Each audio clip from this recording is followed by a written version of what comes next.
Good morning. तो हम लोगों ने देखना स्टार्ट किया था राइट टू फ्रीडम, स्वतंत्रता का था, और कल तक हम लोगों ने आर्टिकल 19 और आर्टिकल 20 ये दो आर्टिकल हम लोगों ने देख लिए थे। अब हम लोगों को आगे आर्टिकल 21, 21A और 22 यहाँ पर देखने हैं। तो और इनको इत्मीनान से समझना है, क्योंकि इनमें बहुत सी ऐसी चीज़ें हैं जहाँ पर समझने के लेवल पर काफ़ी प्रॉब्लम आती है। तो हमें ये समझते हुए उसको देखना है कि वहाँ पर क्या तकनीकी चीज़ें हैं जो कि कंसेप्ट बिल्डिंग में प्रॉब्लम क्रिएट करती हैं। तो अगर आर्टिकल 21 की बात की जाए, जिसे राइट टू लाइफ कहते हैं, यानी जीवन के अधिकार के रूप में देखते हैं, राइट टू पर्सनल लिबर्टी यानी दैहिक स्वतंत्रता के अधिकार के रूप में देखते। तो सवाल यह है कि हमारा संविधान जीवन के अधिकार के बारे में क्या बोलता है। जो हमें राइट टू लाइफ यहां पर बोला गया है, वो राइट टू लाइफ हमारा संविधान किस रूप में हमको देता है और क्या कहता है, पहले एक बार इसको समझने की कोशिश करते हैं। तो आर्टिकल 21 में जो यहां पर बोला गया है, देखिए उसको क्या बोला गया है। तो आर्टिकल 21 में ये बोला गया है,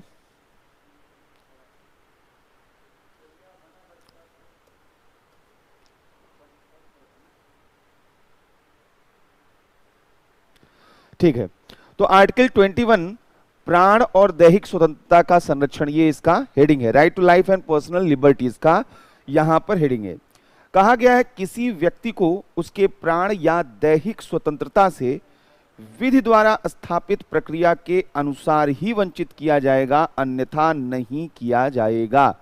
तो पहले इसके अर्थ को समझिएगा कि कोई भी व्यक्ति है, उसका जो प्राण और दैहिक स्वतंत्रता का अधिकार है, वह विधि द्वारा स्थापित प्रक्रिया से वंचित उसे किया जा सकता है। लेकिन अगर विधि द्वारा स्थापित प्रक्रिया नहीं है तो उसके प्राण और दैहिक स्वतंत्रता के अधिकार से उसे वंचित नहीं किया जा सकता है।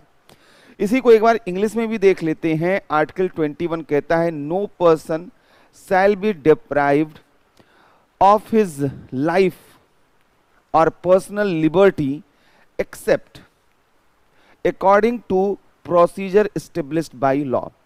यानी किसी भी व्यक्ति को उसके लाइफ और पर्सनल लिबर्टी से डिप्राइव नहीं किया जा सकता है, except one condition, and that is according to procedure established by law.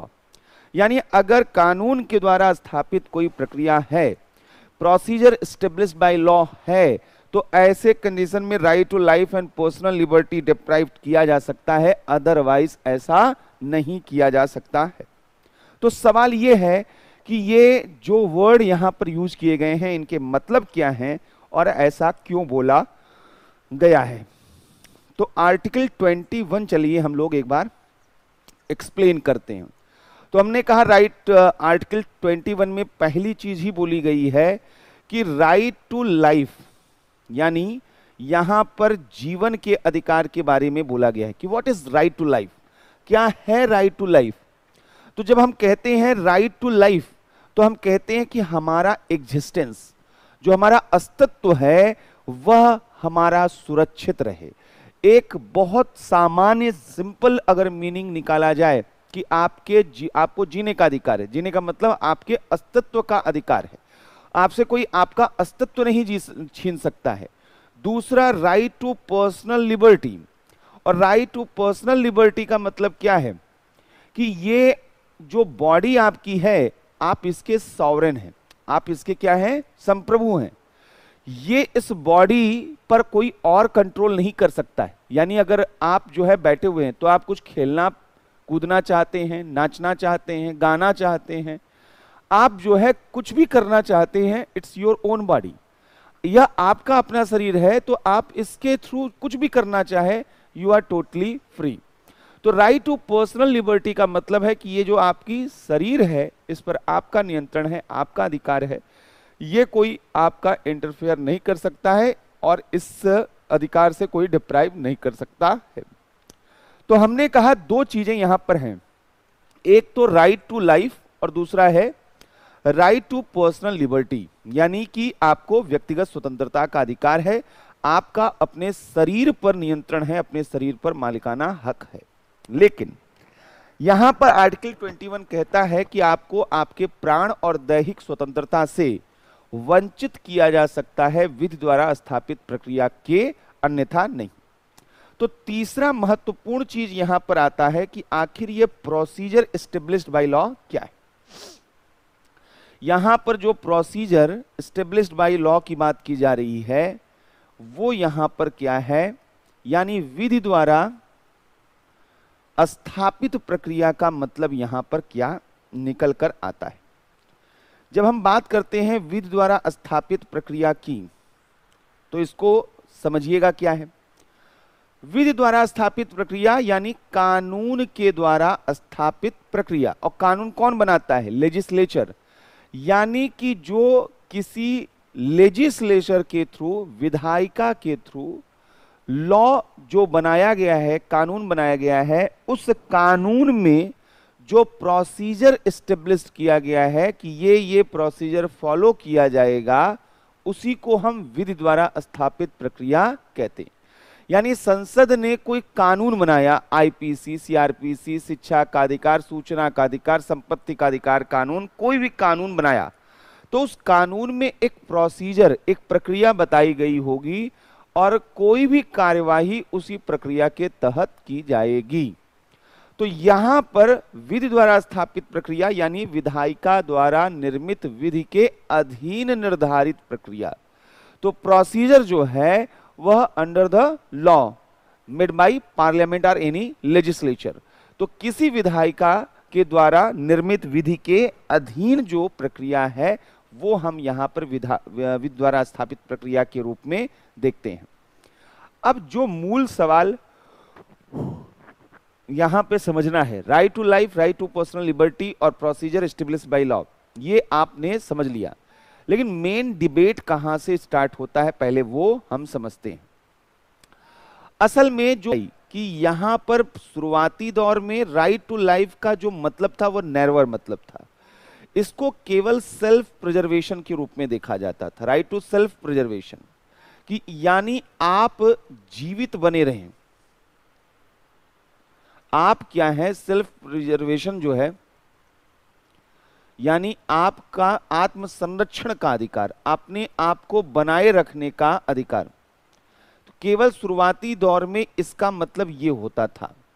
और यहां पर जो है वह जब बात की जाती थी राइट टू पर्सनल लिबर्टी यानी आप फ्रीली मूव कर सकते हैं। लेकिन कहां से क्लियरिटी आई, अब यानी जुडिशियल डिसीजन जो आए, वहां से इस चीज को देखने का जो नजरिया था वो यहां पर क्या है, चेंज हो गया। तो न्यायिक निर्णय जो इससे रिलेटेड हैं, थोड़ा एक बार उसको समझते हैं, उससे सारी चीजें क्लियर होंगी। पहला जो सबसे चर्चित केस आया वो ए.के. गोपालन केस आया। ए.के. गोपालन केस क्यों आया था पहले इसको भी समझिएगा। 1950 में ये केस आया था। इसे प्रिवेंटिव डिटेंशन लॉ केस भी कहते हैं, यानी निवारक निरोध कानून वाद भी कहते हैं। प्रिवेंटिव डिटेंशन, यहां पर प्रिवेंटिव डिटेंशन लॉ केस भी यहां पर माना जा सकता है, क्योंकि 1950 में एक कानून बना था जिसका नाम था प्रिवेंटिव डिटेंशन लॉ, और उस कानून का विरोध करते हुए यह कोर्ट में मामला पहुंचा था। अब क्या मामला था, इससे आप इस पूरे आर्टिकल को समझेंगे। असल में प्रिवेंटिव डिटेंशन लॉ ये कहता है कि अगर आपने अपराध नहीं किया है तो भी सस्पिशन के ग्राउंड पर, संदेह के आधार पर आपको गिरफ्तार किया जा सकता है। अभी अगर कोई अपराध घटित हुआ नहीं है तो भी संदेह के आधार पर अपराध घटित होने से रोकने के लिए आपको गिरफ्तार किया जा सकता है। यानी कि मनमाने तरीके से यह कानून अधिकारियों को यह अधिकार देता था कि वह किसी भी व्यक्ति को गिरफ्तार कर सकते थे। ऐसे में यह मामला कोर्ट में पहुंचा और कोर्ट में दलील दी गई याचिकाकर्ता की तरफ से, पिटिशनर की तरफ से, कि यह right to life and personal liberty का वायलेशन है, कि जहां पर वह केवल सस्पिशन, केवल डाउट के ग्राउंड पर किसी व्यक्ति को नजरबंद कर दिया जाता है यह उसके राइट टू लाइफ और पर्सनल लिबर्टी का क्या है, वह वायलेशन है। लेकिन अभी जैसा ऊपर हम कह रहे थे, शुरुआती दौर में जो जुडिशरी राइट टू लाइफ और पर्सनल लिबर्टी को देख रही थी वह नैरोअर डिफिनेशन में देख रही थी, जहां पर बस इतना था कि आपका सेल्फ प्रिजर्वेशन, आपका अस्तित्व जिंदा रहे, कोई आपके ऊपर हमला न करे, कोई गलत आपके साथ व्यवहार न करे। मामला जब न्यायालय में आया तो न्यायालय ने क्या कहा कि देखिए ऐसा है कि आपको जीवन का अधिकार है, आपको दैहिक स्वतंत्रता का अधिकार है, यह जीवन और दैहिक स्वतंत्रता का अधिकार कभी नहीं छीना जा सकता है, लेकिन अगर विधायिका चाहे तो कानून बनाकर ऐसा कर सकती है। और चूंकि निवारक निरोध कानून संसद द्वारा निर्मित किया गया है तो यह कानून वैध है और इसके जरिए आपके जीवन के अधिकार को आपसे छीना जा सकता है। तो ये एक अपने आप में सरप्राइजिंग यहां पर यह जजमेंट देखा गया कि जहां लोगों के जीवन के अधिकार या दैहिक स्वतंत्रता का संरक्षण देने के बजाय यहां पर यह बोला गया कि विधायिका द्वारा निर्मित कानूनों से इसे छीना जा सकता है। अब सवाल यह था कि क्या विधायिका द्वारा अगर कोई कानून बना दिया जा रहा है और प्रक्रिया स्थापित कर दी जा रही है तो हमारे जीवन के किसी भी कोने पर हस्तक्षेप किया जा सकता है, हमारे साथ कुछ भी हो सकता है। क्या यहां पर हमारे साथ मनमाना व्यवहार सरकारें कर सकती हैं अगर वह कानून बना दें? तो यह एक बड़ा अहम सा सवाल यहां पर बन रहा था। तो गोपालन केस में, एके गोपालनवाद में यहां पर जो है इन्होंने इसका जो मतलब निकाला, तो इन्होंने कहा कि विधि द्वारा स्थापित प्रक्रिया का आशय क्या है। तो इन्होंने कहा कि यहां पर आर्टिकल 21 कार्यपालिका के विरुद्ध संरक्षण देता है, विधायिका के विरुद्ध नहीं। कार्यपालिका के, it is protection against executive not against legislature. यह कार्यपालिका के विरुद्ध संरक्षण देता है, न कि विधायिका के विरुद्ध, न कि विधायिका के विरुद्ध। अब इसको भी थोड़ा सा समझ लेते हैं, न कि विधायिका के विरुद्ध। जैसे अगर पुलिस अधिकारी आपके पास कोई आते हैं और कहते हैं आपको गिरफ्तार किया जाता है, तो आप क्या करेंगे? सीधे उनको हाथ बढ़ाएंगे, चलिए हमको गिरफ्तार कीजिए? आप कहेंगे ना कि आप पहले हमको वारंट दिखाइए। वो कहेंगे वारंट वगैरह नहीं, चलो गिरफ्तार करते हैं। तो आप कहेंगे बिल्कुल नहीं, आप हमारे राइट का वायलेशन नहीं कर सकते आर्टिकल 21 का, क्योंकि कानून द्वारा स्थापित प्रक्रिया का आप पालन नहीं कर रहे हैं। अगर आप जो है हमको गिरफ्तार करने आए हैं तो कानून द्वारा स्थापित प्रक्रिया कहती है कि पहले हमको आप क्या दिखाइए? वारंट दिखाइए, और तब हमको यहां से लेकर चलिए। तो यह जो है कार्यपालिका के विरुद्ध संरक्षण देता है। वो जो अधिकारी आएंगे वो सब कार्यपालिका के अंग हैं जो लागू करते हैं कानूनों को। अगर कानून नहीं है और उसके बावजूद आपके साथ गलत व्यवहार किया जा रहा है तब तो आपको पूरा टोटल यहां पर संरक्षण है। लेकिन अगर कानून है और कानून द्वारा आपके जीवन के अधिकार का उल्लंघन किया जा रहा है तो ऐसा किया जा सकता। अब आगे चलकर एक दूसरा मामला आया जिसने इस पूरे डिबेट को बदल के रख दिया, और वह केस था मेनका या मनेका गांधी विवाद 1978। मेनका गांधी जी इंदिरा गांधी जी की बहू थी, संजय गांधी जी की वाइफ थी। तो मेनका गांधी विवाद में 1971 में दो बड़ी चीजें आई।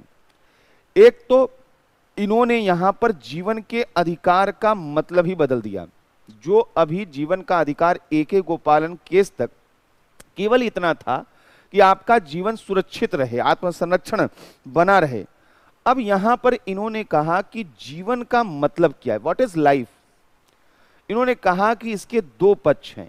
एक है जिसे हम एनिमल लाइफ के रूप में देखते हैं, एक जो एनिमल लाइफ है और एक जो ह्यूमन लाइफ है। इन्होंने कहा कि जीवन के दो पक्ष हैं, एक पशुवत जीवन और एक मानवीय जीवन। जो एनिमल लाइफ है वह अपने फिजिकल एग्जिस्टेंस के लिए जीता है और उसकी केवल फिजिकल नीड्स होती हैं, यानी उसका केवल भौतिक अस्तित्व उसके लिए महत्वपूर्ण होता है और उसके लिए भौतिक जरूरत ही सब कुछ जरूरत होती है। वह फिजिकल जो नीड्स उसकी हैं वह उसको फुलफिल करना चाहता है, शिकार करना चाहता है, खाना पीना रहना चाहता है। लेकिन जब इंसानों की बात होती है तो इंसान मानवीय जीवन जो है वह कहीं से केवल फिजिकल नीड्स तक वह कन्फाइंड नहीं है। रोटी कपड़ा मकान मिल जाने से आपकी जिंदगी संतुष्ट नहीं हो जाएगी। आप क्या चाहते हैं? आप चाहते हैं जीवन जो है वह उसका कोई एक मीनिंग हो, यानी आपके लिए जीवन का मतलब क्या है, एक अर्थपूर्ण जीवन, मीनिंगफुल लाइफ। आप एक पर्पसफुल लाइफ जीना चाहते हैं, एक उद्देश्यपूर्ण जीवन जीना चाहते हैं, और यह तब हो पाएगा जब आप एक डिग्निफाइड लाइफ यानी कि गरिमापूर्ण जीवन आप जी सकें। हर एक व्यक्ति के लिए जीवन का मतलब केवल जिंदा रहना नहीं है, बल्कि वैसी दशाएं जहां पर आप गरिमामय तरीके से अपने जीवन को जी सकें, जहां आप अर्थपूर्ण तरीके से अपने जीवन को जी सकें, उसको हम यहां पर वह डिग्निफाइड लाइफ कहेंगे। अब ये जो यहां पर इन्होंने डिग्निफाइड लाइफ इन्होंने बताया कि ये है डिग्निफाइड लाइफ, ये गरिमामय जीवन। तो गरिमामय जीवन क्या है? आपको शिक्षा का अधिकार मिले, स्वास्थ्य का अधिकार मिले, अनुच्छेद 21 यानी जीवन के अधिकार। तो जीवन का अधिकार तब तक सुरक्षित नहीं होगा जब तक आपको स्वच्छ पर्यावरण का अधिकार नहीं मिलेगा। आपके बगल में गंदा नाला बह रहा है और आप कह रहे हैं अच्छा जीवन जी रहे हैं, आप जो है बीमार हैं और आपको हॉस्पिटल नहीं देख रहा है, तो आप कहेंगे कि आपको जीवन का अधिकार है? तो अनुच्छेद 21 के क्या मतलब रह जाएंगे? मेनका गांधीवाद ने यह रास्ता खोल दिया जहां पर न्यायपालिका ने फिर आगे जीवन के अधिकार की बड़ी व्याख्या की। और आज अगर नागरिकों को तमाम अधिकार मिले हुए हैं तो उसकी वजह यही है कि अनुच्छेद 21 के तहत जीवन के अधिकार में लगभग सारे अधिकार जो हमारे जीवन को निर्धारित परिभाषित करते हैं वो सब इसमें हैं। यह एक बड़ा महत्वपूर्ण शब्द बन चुका है। तो मेनका गांधीवाद में पहली चीज बोला गया कि जीवन का अधिकार क्या होना चाहिए, उसका मतलब क्या है। दूसरा इन्होंने क्या बोला? इन्होंने जीवन के अधिकार के साथ साथ यहां पर बोला कि देखिए विधि द्वारा स्थापित प्रक्रिया के साथ साथ एक विधि की सम्यक प्रक्रिया भी होनी चाहिए, यानी ड्यू प्रोसेस ऑफ लॉ, विधि की सम्यक प्रक्रिया भी होनी चाहिए। अब यहां पर थोड़ा सा समझिएगा, ड्यू प्रोसेस ऑफ लॉ जो है वो यहां पर क्या कहना चाहते। ड्यू प्रोसेस ऑफ लॉ का मतलब यहां पर क्या है? एक तो आपने वर्ड यहां पर सुना, विधि द्वारा स्थापित प्रक्रिया, प्रोसीजर एस्टेब्लिश्ड बाय लॉ, विधि द्वारा स्थापित प्रक्रिया। ये जो टर्म आप सुन रहे हैं ये हमारे कॉन्स्टिट्यूशन में इसको मेंशन किया गया है, ये आर्टिकल 21 में इसको बताया गया है। और ये जो आर्टिकल 21 में यहां पर है ये जापान जो है से लिया गया है, ये जो शब्द है ये जापान से लिया गया है। ये हमारे संविधान में पूरा यहां पर इसका वर्णन किया गया है।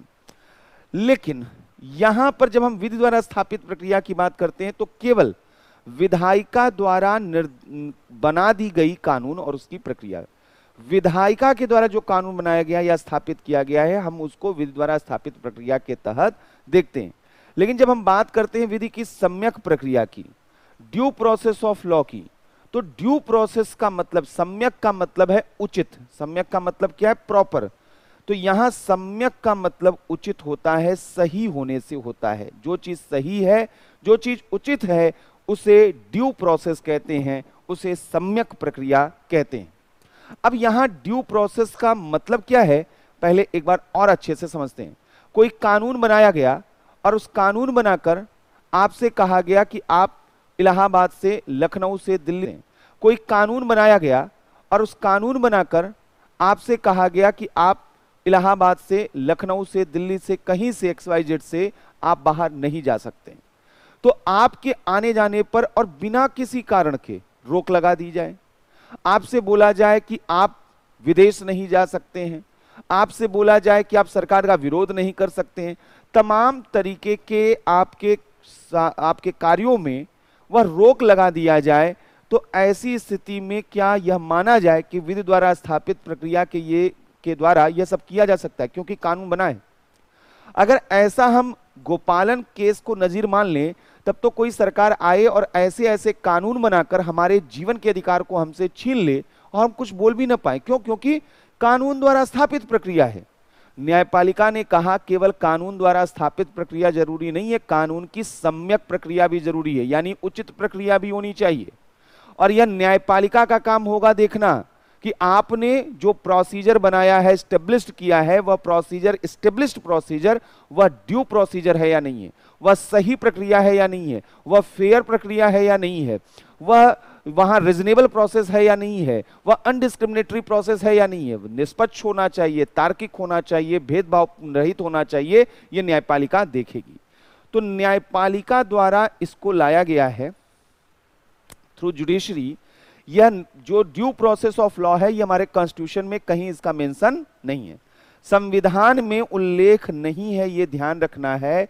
संविधान में ड्यू प्रोसेस का उल्लेख नहीं है, संविधान में उल्लेख नहीं है। और यह धारणा अमेरिका में बहुत प्रचलित है, अमेरिका में ये बहुत ज्यादा प्रचलित है, जहां पर यह बोला जाता है कि विधि की सम्यक प्रक्रिया का मतलब क्या है कि विधि यानी लॉ वह कैसा होना चाहिए, लॉ कैसा होना चाहिए, रीजनेबल होना चाहिए, तार्किक होना चाहिए, कैसा होना चाहिए, फेयर होना चाहिए, निष्पक्ष होना चाहिए, वह कैसा होना चाहिए, एब्सेंस ऑफ आर्बिट्रेरी यानी मनमानेपन का अभाव होना चाहिए, मनमानेपन का अभाव, मनमानेपन का अभाव, नॉन डिस्क्रिमिनेटरी यानी भेदभाव रहित होना चाहिए। तो विधि की सम्यक प्रक्रिया का मतलब एक ऐसा कानूनी प्रक्रिया जो रीजनेबल हो, फेयर हो, एब्सेंस ऑफ आर्बिट्रेरी हो या नॉन डिस्क्रिमिनेटरी हो, तब हम यहां पर मानेंगे कि वो जो है विधि की सम्यक प्रक्रिया यहां पर है।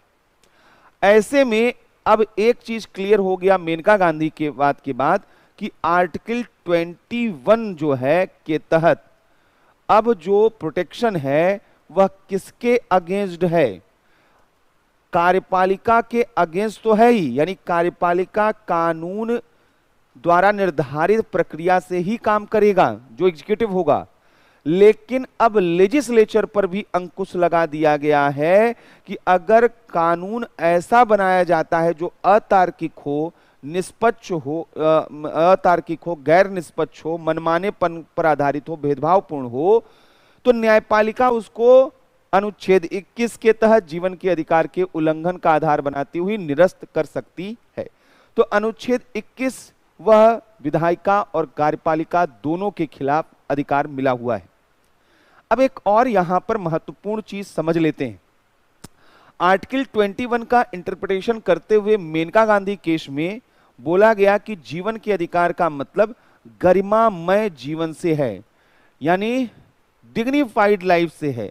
तो गरिमामय जीवन का मतलब यहां पर क्या है, यानी आर्टिकल 21 में कौन कौन से अधिकार निहित हैं, अनुच्छेद 21 के में कौन कौन से अधिकार निहित हैं, यानी यह राइट टू लाइफ का मतलब क्या क्या यहां पर है। तो जुडिशरी ने इसका इंटरप्रिटेशन किया है अलग अलग केसेस में कि आर्टिकल 20 के थ्रू जीवन राइट टू लाइफ का के तहत कौन कौन से यहां पर अधिकार हैं। जैसे तो अनुच्छेद 21 के तहत शिक्षा के अधिकार को जीवन का अधिकार माना जाता है। Right to education is the part of right to life, right to education is the part of right to life. शिक्षा का अधिकार जीवन के अधिकार के भाग के रूप में देखा जाता है। ऐसा जिस केस में बोला गया वो उन्नी कृष्णन केस था, जहां पर यह बोला गया था कि right to education is the part of right to life under article 21। दूसरा, राइट टू क्लीन एनवायरनमेंट, स्वच्छ पर्यावरण का अधिकार। एमसी मेहता केस में बोला गया था right to clean environment is the part of right to life. तो यहां पर एमसी मेहता केस में वह बोला गया था राइट टू क्लीन एनवायरनमेंट। इसी तरीके से चिकित्सकीय सहायता, मेडिकल असिस्टेंस पाने का अधिकार, जो मेडिकल असिस्टेंस है वह पाने का अधिकार यहां पर परमानंद कटारा केस में बोला गया था कि यह राइट टू लाइफ का पार्ट है। इस मामले में एक व्यक्ति का एक्सीडेंट होता है और वहां पर उसे जब नजदीकी हॉस्पिटल लाया जाता है, उन्होंने कहा कि यह पुलिस यहां पर इन्वॉल्व होगी, यह पुलिस का मामला है, हम इसका ट्रीटमेंट नहीं कर सकते हैं। कई हॉस्पिटल ने जब उसे मना कर दिया और रेफर किया गया दूसरे हॉस्पिटल, तो रास्ते में ही उस व्यक्ति की मृत्यु हो गई और यह बोला गया कि उस व्यक्ति की जान आसानी से बचाई जा सकती थी अगर हॉस्पिटल ने उसको एडमिट कर लिया होता। तो यह जीवन के अधिकार का घोर उल्लंघन था और परमानंद कटारा केस में यहां पर जुडिशरी ने बोला कि चिकित्सकीय सहायता पाने का अधिकार, right to get medical assistance, यानी आप डिनाई नहीं कर सकते हैं। तो परमानंद कटारावाद में कहा गया यह राइट टू लाइफ का पार्ट है। इसी तरीके से यहां पर स्पीडी ट्रायल, यानी न्यायपालिका में हम जाते हैं तो वहां सालों साल लग जाते हैं न्याय पाने में, तो यहां पर स्पीडी ट्रायल यानी शीघ्र विचारण यानी सुनवाई, शीघ्र सुनवाई का अधिकार, यह भी बोला गया था कि यहां पर जो कैदी हैं, जेलों में बंद हैं, उनके मामले नहीं सुने जा रहे हैं या अन्य जो लोग हैं, तो वह बोला जा रहा है कि उनके राइट टू लाइफ का वायलेशन है। यह मामला हुसैन आरा खातून केस के रूप में काफी चर्चित केस के रूप में माना जाता। आगे इसकी चर्चा फिर से हम लोग एक दो बार करेंगे। इसके साथ साथ एकांत कारावास, कि अकेले में आपको जो है वह कारावास में नहीं रखा जाना चाहिए, या आपके जीने के या डिग्निफाइड लाइफ के खिलाफ है, तो एकांत कारावास के विरुद्ध संरक्षण को भी राइट टू लाइफ यानी डिग्निफाइड लाइफ का अधिकार माना जाता है। ऐसा जुडिशरी ने सुनील बत्रा केस में बोला हुआ था। यहां पर यह बोला गया है protection against sexual violence on work place, यह राइट टू लाइफ का सबसे एसेंशियल यहां पर डायमेंशन माना गया कि वो लड़कियां, वो महिलाएं जो किसी जगह पर काम कर रही हैं, तो अगर वर्क प्लेस पर सेक्सुअल वायलेंस की पॉसिबिलिटी है तो आप समझ सकते हैं कि उनके जीने का क्या मतलब, उनके डिग्निफाइड लाइफ का क्या अर्थ रह जाएगा अगर वो इस भय के साथ वहां पर काम कर रही हैं। तो बोला गया कि कार्यस्थल पर यौन हिंसा के विरुद्ध संरक्षण, कार्यस्थल पर यौन हिंसा के विरुद्ध संरक्षण, यहां पर कार्यस्थल पर यौन हिंसा के विरुद्ध संरक्षण, ये जो मामला था यह विशाखा बनाम राजस्थान स्टेट, यह मामला आया हुआ था। राइट टू शेल्टर, आश्रय का अधिकार, राइट टू शेल्टर, आश्रय का अधिकार, यह चमेलीवाद में आया हुआ था। ये सारी चीजें याद रखिएगा, ये सब मेंस में बहुत काम आएंगी आपको।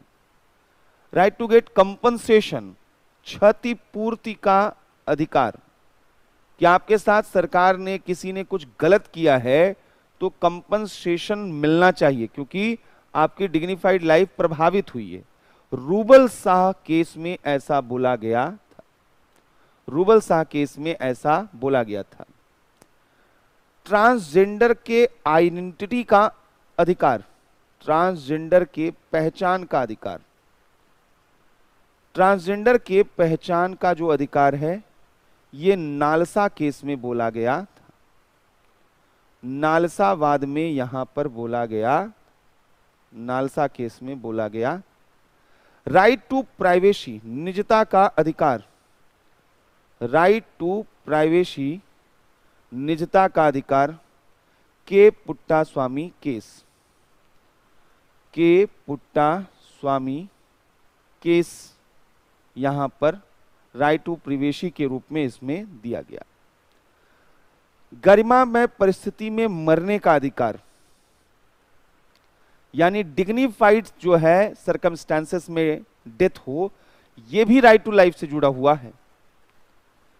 तो यहां पर जो है यह कॉमन कॉज केस में आया, गरिमामय परिस्थिति में मरने का अधिकार, यह जो है यहां पर कॉमन कॉज केस में आया। तो आर्टिकल 21 में अलग अलग यहां पर जो है क्या चीजें हैं ये आपको समझ में आना चाहिए था। क्लियर है? अब आइए अगले आर्टिकल की तरफ चलते हैं। अभी हम केवल प्रीलिम्स के पॉइंट ऑफ व्यू से आर्टिकल 19 टू 22 देख रहे हैं, तो यहां पर हमको उसको एक एक करके देखना है। अगला जो आर्टिकल है वह है article 21A, right to education. अभी आपको हमने बताया कि उन्नी कृष्णन केस में यह बोला गया था कि right to education is the part of right to life, शिक्षा का अधिकार जीवन के अधिकार का हिस्सा है और जीवन के अधिकार के तहत वह यहां पर लोगों को मिलना चाहिए। इसी स्पिरिट को और मजबूती देने के लिए 86 कॉन्स्टिट्यूशनल अमेंडमेंट 2002 के जरिए गवर्नमेंट ने, पार्लियामेंट ने वह फंडामेंटल राइट में अमेंडमेंट किया और अमेंडमेंट करके यहां पर राइट टू एजुकेशन को अब वह एक सेपरेट फंडामेंटल राइट बना दिया है। लेकिन यह राइट टू एजुकेशन यूनिवर्सल नहीं है, यह कुछ लोगों के लिए ही फंडामेंटल राइट है, सभी लोगों के लिए फंडामेंटल राइट नहीं है। किसके लिए है? तो कहा गया है कि राज्य 6 वर्ष से 14 वर्ष तक, तो एक एज ग्रुप है 6 से 14 वर्ष तक की आयु वाले सभी बालकों के लिए निःशुल्क और अनिवार्य शिक्षा देने का ऐसी रीति में जो राज्य विधि द्वारा अवधारित करे उपबंध करेगा। तो यहां पर जो है आर्टिकल 21 हम बात कर रहे हैं और आर्टिकल 21A, तो हमने कहा कि ये 86 कॉन्स्टिट्यूशनल अमेंडमेंट 2002 से इसको ऐड किया गया था और इस अमेंडमेंट के जरिए यहां पर बोला गया कि फ्री एंड कंपल्सरी एजुकेशन, यहां पर वह 6 to 14 ईयर एज ग्रुप के बच्चों के लिए, यहां पर किसके लिए बोला गया है? तो आप देखेंगे कि यहां पर the age of children, all children of the age of 6 to 14 years, 6 से 14 वर्ष के बच्चों के लिए यहां पर जो है बोला गया, 6 से 14 वर्ष के बच्चों के लिए यहां पर बोला गया है। और क्या बोला गया है? यहां पर बोला गया है फ्री एंड कंपल्सरी एजुकेशन, निःशुल्क और अनिवार्य शिक्षा की बात की गई है। और यह कैसे दी जाएगी? तो बोला गया कि पार्लियामेंट कानून बनाकर इसे निर्धारित करे। तो संसद के द्वारा एक कानून बनाया गया, वह शिक्षा का अधिकार अधिनियम 2010 में लागू हुआ। शिक्षा का अधिकार अधिनियम 2010 के रूप में वह लागू फिलहाल हो पाया। तो राइट टू एजुकेशन एक्ट 2010 ये पार्लियामेंट के द्वारा जो है यहां पर वह एक्ट बनाया गया और आर्टिकल 21A जो है वह इसे फंडामेंटल राइट के रूप में डिक्लेयर करती है for a certain age group child, या 6 से 14 वर्ष के बच्चों के लिए ही यहां पर जो है एजुकेशन देने की बात करती है और वो भी फंडामेंटल राइट्स। अगर ये नहीं मिल पाता है ऐसे कंडीशन में क्या होगा? तो हमने पहले ही कहा था फंडामेंटल राइट का वायलेशन होता है तो आप जुडिशरी के पास जा सकते हैं। क्लियर है? अगला जो आर्टिकल यहां पर है वो है आर्टिकल 22। थोड़ा सा लंबा आर्टिकल है लेकिन बहुत इंपॉर्टेंट है, रोजाना आप सुनते रहते हैं इसके बारे में और ये आप लोगों को मालूम होना चाहिए। Protection against arrest and detention in certain cases, दो वर्ड यहां पर यूज किए गए, अरेस्ट और डिटेंशन। अरेस्ट यानी गिरफ्तारी और डिटेंशन इसका मतलब होता है जब आप कोई घटना अपराध कर देते हैं तब आपको गिरफ्तार किया जाता है, और डिटेंशन का मतलब है कि जब आपने अभी अपराध नहीं किया है तो भी संदेह के आधार पर कि आप यह काम करने वाले हैं हम आपको गिरफ्तार कर लें तो आप डिटेंशन कहलाते हैं। तो यानी अरेस्ट जो है अपराध घटित होने के बाद होता है और डिटेंशन अपराध घटित होने के पहले होता है, लेकिन उसके पीछे कोई न कोई ठोस आधार होना चाहिए। अब सवाल यह है कि यह जो अनुच्छेद 22 है यह आपको अधिकार देता है कि अगर गिरफ्तार और डिटेंशन आपका हो रहा है तो उसके विरुद्ध आपको संरक्षण दिया जाएगा, मतलब मनमाने तरीके से आपको गिरफ्तारी नहीं की जाएगी, अनुच्छेद 22 के तहत ही गिरफ्तारी की जाएगी। कैसे? पहला चीज बोला गया है कि no person who is arrested shall be detained in custody without being informed. पहला सबसे इंपॉर्टेंट चीज है राइट टू इंफॉर्मेशन। किसी को भी अगर गिरफ्तार करना है तो पहले उसको इन्फॉर्म करना होता है और ये आप लोगों को मालूम होना चाहिए। अगर कभी भी पुलिस किसी को भी गिरफ्तार करती है तो पहला हमारा अधिकार है कि आप हमें बताइए कि आपने क्यों हमको गिरफ्तार किया है और लिखित रूप में हमें बताइए दीजिए कि अगर हमारे खिलाफ आप मामला दर्ज कर रहे हैं तो लिखित रूप में हमें शिकायत का पत्र भी प्रस्तुत कीजिए। तो विदाउट बीइंग इन्फॉर्म्ड किसी को भी जो है अरेस्ट नहीं किया जा सकता है। As soon as may be of the grounds, वो ग्राउंड्स फॉर सच अरेस्ट, अगर हमें गिरफ्तार किया जा रहा है तो शीघ्र से शीघ्र हमें उसके आधारों की जानकारी होनी चाहिए। दूसरा, nor shall he be denied to the right to consult दूसरी चीज है कि हमें गिरफ्तार कर लिया गया, जानकारी लग गई, इस वजह से गिरफ्तार किया गया है। अब दूसरा हमारा अधिकार है राइट टू कंसल्ट, परामर्श करने का अधिकार। क्योंकि हम लीगल एक्सपर्ट नहीं है, हो सकता है हम इनोसेंट हो, हम निर्दोष, हमने कोई गलत काम नहीं किया है, लेकिन हमें कानूनी दांवपेच में फंसा दिया जाए। ऐसे में अगर एक कानूनी विशेषज्ञ व्यक्ति हमारे साथ होगा तो हमें सही तरीके से एडवाइस कर पाएगा। तो हम वकील से, अपने पसंद के वकील से, अधिवक्ता से कंसल्ट कर सके। And to be defended by a legal practitioner of his choice, यानी हमें जो है एक लीगल प्रैक्टिशनर अपना मिलना चाहिए। तो यहां दो चीजें हो गई, एक तो इंफॉर्मेशन आपको मिले, दूसरा कंसल्टेशन मिले। कंसल्टेशन किससे? लीगल प्रैक्टिशनर से, मतलब वकीलों से। तीसरी चीज इसमें बोली गई है, every person who is arrested and detain in custody shall be produced before the nearest magistrate. जो नजदीकी मजिस्ट्रेट होगा, गिरफ्तारी के बाद उसे, उस गिरफ्तार व्यक्ति को उसके सामने प्रस्तुत करना होगा with in a period of 24 hours, 24 घंटे के अंदर। अब अगर किसी को पुलिस ने गिरफ्तार किया और 4-5 दिन अपने पास रखा और मजिस्ट्रेट के सामने प्रस्तुत ही नहीं किया, तो इसी स्थिति में यह माना जाएगा कि उस व्यक्ति के फंडामेंटल राइट्स का वायलेशन कौन कर रहा है? वह पुलिस अधिकारी कर रहा है। तो आपको 24 घंटे के अंदर नजदीकी मजिस्ट्रेट के सामने प्रोड्यूस करना होगा। उस 24 घंटे में अगर यात्रा का समय है तो आप उसको एक्सक्लूड कर सकते हो, उसको निकाल सकते हैं। तो ये 3 अधिकार यहां पर अरेस्टेड पर्संस को आर्टिकल 22 के तहत दिया गया है। तो आर्टिकल 22 के तहत यहां पर दिया गया है। तो एक तरफ गिरफ्तारी की दशा में संरक्षण, यहां 2 चीजें हैं, गिरफ्तारी की दशा में संरक्षण, प्रोटेक्शन कब दिया गया है?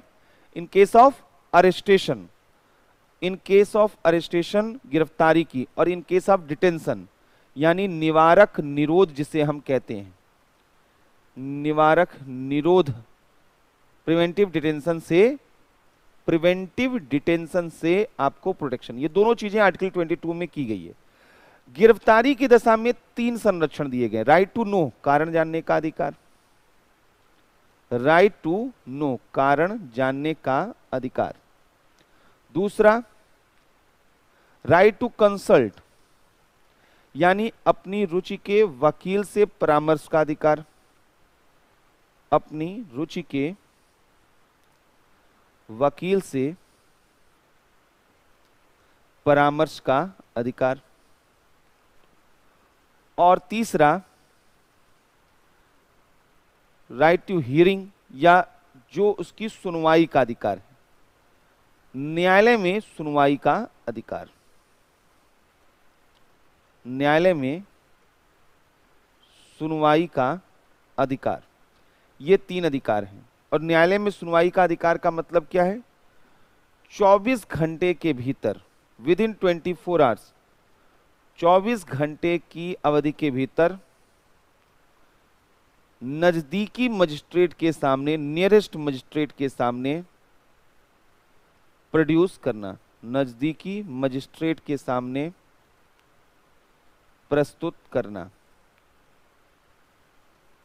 तो यहां पर यह चीज बोला गया। अब सवाल यह है कि ये जो हमारा फंडामेंटल राइट है, इट इज नॉट एब्सोल्यूट, यह एब्सोल्यूट नहीं है। आपको जो है यह सारे अधिकार हैं, लेकिन यहां पर कुछ बोला गया है कि nothing in clause 1 and 2 shall apply. ये जो ऊपर आपने ये तीनों अधिकार पढ़े हैं कि गिरफ्तारी की दशा में तीनों अधिकार आपको मिल जाएंगे, ये कुछ लोगों पर अप्लाई नहीं होंगे। पहला, to any person who for the time being is an enemy alien, यानी अगर कोई शत्रु देश का व्यक्ति है तो उसे ये 3 अधिकार नहीं मिलेंगे। शत्रु देश का मतलब क्या होता है? अमूमन आपसे पूछ दिया जाए शत्रु देश भारत का कौन है, तो आपका दिमाग बड़ा क्लियर सा है कि पाकिस्तान, चीन शत्रु देश है। ऐसा नहीं होता है, हमारा कोई शत्रु देश नहीं है। शत्रु देश वो होता है जहां पर वॉर लाइक सिचुएशन बनी हुई, युद्ध जैसी स्थितियां या युद्ध हो रहा होता है, तो उस दौरान हम एक दूसरे को एक शत्रु देश के रूप में घोषित कर देते हैं, और उस दौरान जिन लोगों को गिरफ्तार किया जाता है, अब वो कहें कि हमें बताइए हमें आपने क्यों गिरफ्तार किया है, हमको हमारा वकील दीजिए, हमको यहाँ पर 24 घंटे के अंदर जो है मजिस्ट्रेट के सामने, आपको ये तीनों अधिकार नहीं मिलेंगे। और दूसरा, to any person who is arrested और detained under any law providing for preventive detention, अगर निवारक निरोध के अधीन गिरफ्तारी है तब आपको वहां पर ये तीनों अधिकार नहीं मिलेंगे। तो यहां पर इसके अपवाद भी हैं, एक्सेप्शंस हैं। अपवाद क्या है? शत्रु देश के नागरिकों को,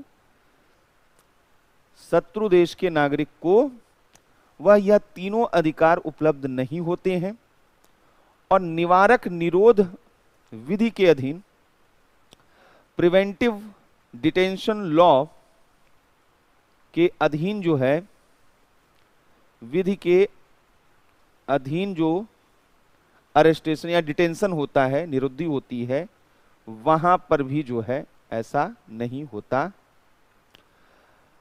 अब थोड़ा सा यहां पर अरेस्टेशन तो समझ में आ जाएगा, लेकिन हमने कहा प्रिवेंटिव डिटेंशन जो वर्ड यूज किया जा रहा है और उससे जो संरक्षण दिया जा रहा है, पहले एक बार तो समझे कि ये प्रिवेंटिव डिटेंशन होते क्या है और तब क्या प्रोटेक्शन वहां पर मिला हुआ है। तो पहले प्रिवेंटिव डिटेंशन लॉ समझते हैं, निवारक निरोध कानून समझते हैं और उसके आधार पर आगे चलते हैं। प्रिवेंटिव डिटेंशन लॉ ये कहता है कि अगर कहीं पर डाउट है, जैसे एक चीज समझिएगा कि कहीं पर अचानक आप डीएसपी हो, आपको सूचना मिलती है कि कुछ लोग इस जिले में, इस क्षेत्र में आतंकी घटनाएं अंजाम देने के लिए आए हुए हैं। अब आपको आइडिया नहीं है कि कौन कौन लोग हैं जो यहां पर आतंकी हमला कर सकते हैं। तो एक तरीका तो यह है वेट एंड वॉच, कि आप वॉच करिए, वेट करिए जब तक कि आतंकी हमला नहीं हो जाता है और फिर वहां सबको पकड़िए। और एक होता है कि कुछ डाउट है कुछ लोगों पर, आपने एक लिस्ट बनाया तो 10-15 लोगों का नाम आ रहा है और हो सकता है इसमें 2 ही 3 लोग ऐसे हों जो कल्प्रिट हों, लेकिन नाम आपके दिमाग में 10-15 लोगों का आ रहा है कि ये हो सकते हैं। अब ऐसी स्थिति में हम वेट करें क्राइम होने का या उन 10-15 लोगों को बुलाकर उनसे पूछताछ करके ऐसे हमले को रोकने की कोशिश करें? तो यहां पर प्रिवेंटिव डिटेंशन लॉ का मतलब है कि अपराध घटित होने के पहले अपराध को रोकना।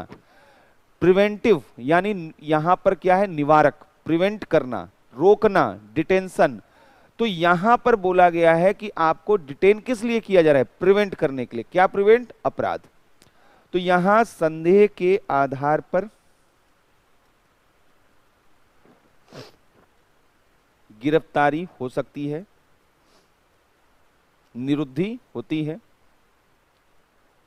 और घटना घटित, अपराध घटित होने के पूर्व भी,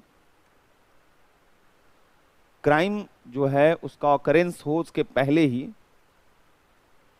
होने के पूर्व अपराध रोकने के लिए, to prevent crime, to prevent crime, अपराध रोकने के लिए।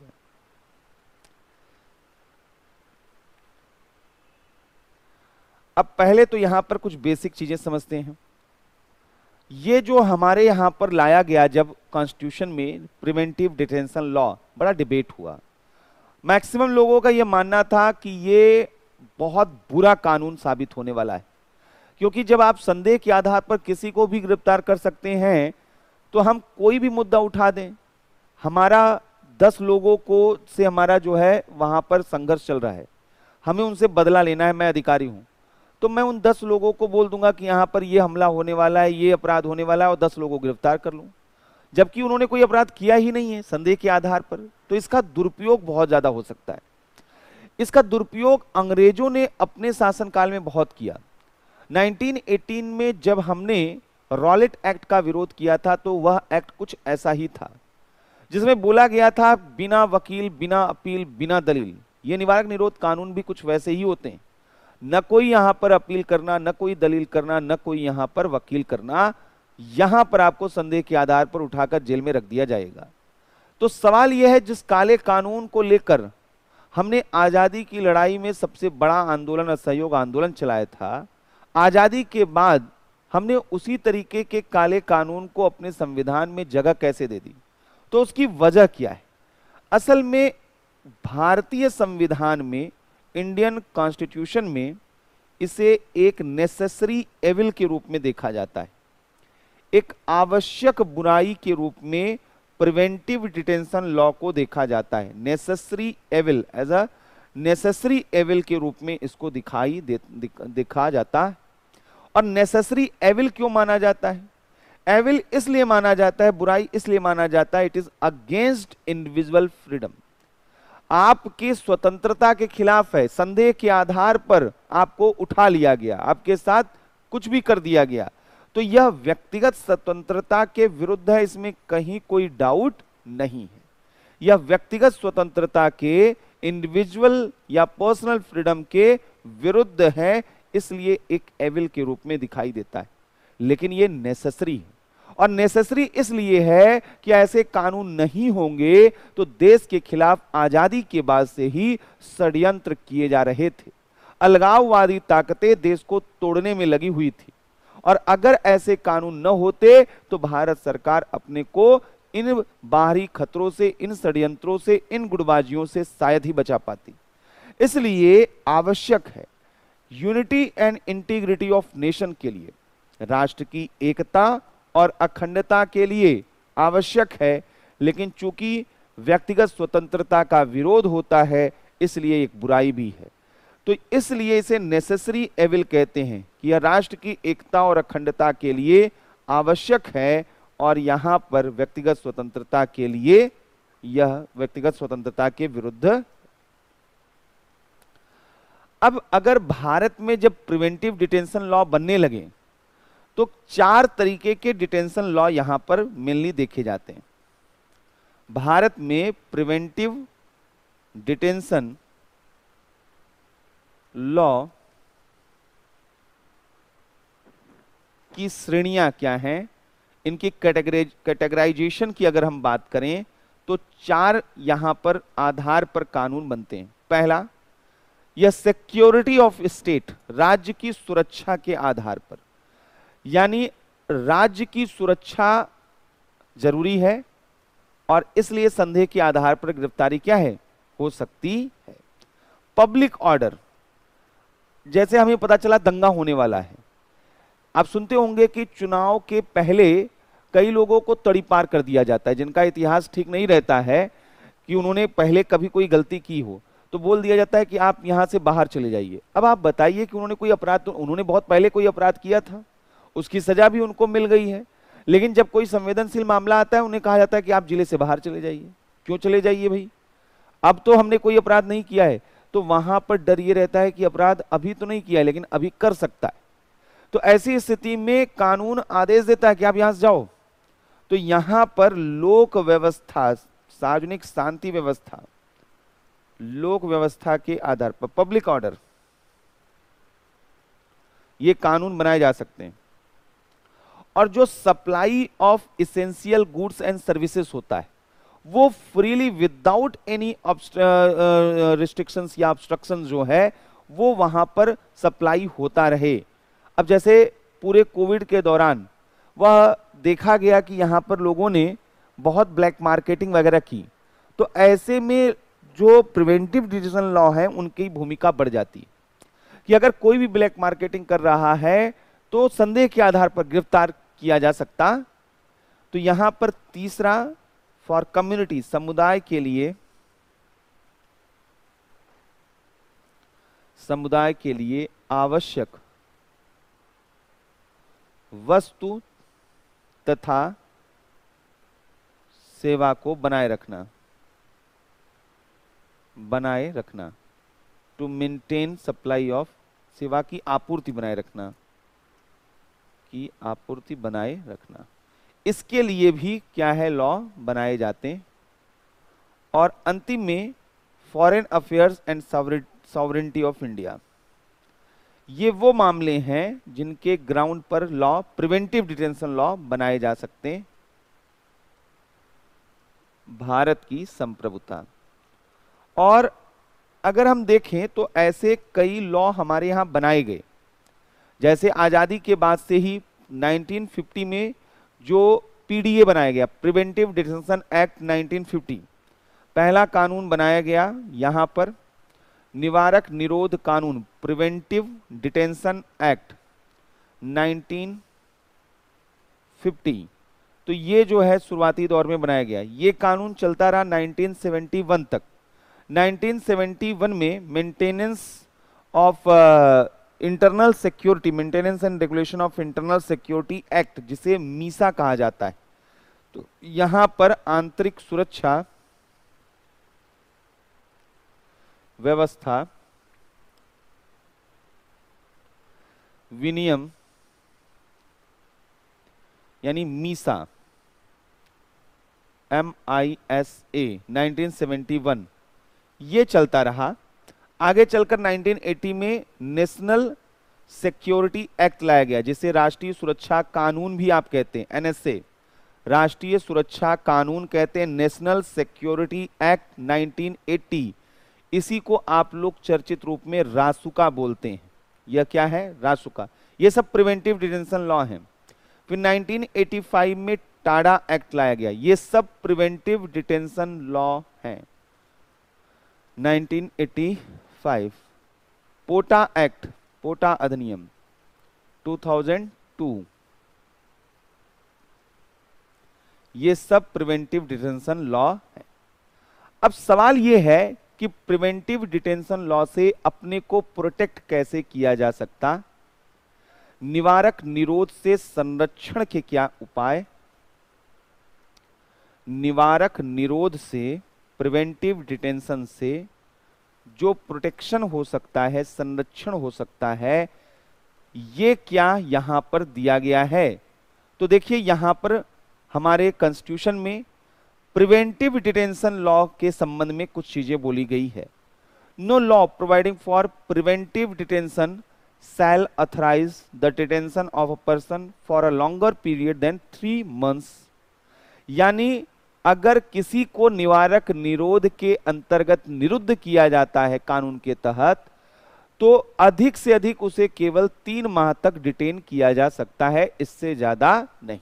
लेकिन अगर उसे यहां पर 3 माह से अधिक डिटेन करना है प्रिवेंटिव डिटेंशन लॉ के तहत, तो एक एडवाइजरी बोर्ड बनेगी, जिसमें जो लोग या तो हाई कोर्ट के जज हों, रहे हों या रहने की योग्यता रखते हों, उनको मिलाकर यहां पर एक जो है वह बनेगा एडवाइजरी बोर्ड। और अगर वह कहता है कि हां इतने दिनों तक उन्हें डिटेन किया जाना चाहिए, तो उस अवधि को, डिटेंशन के पीरियड को बढ़ाया जा सकता है।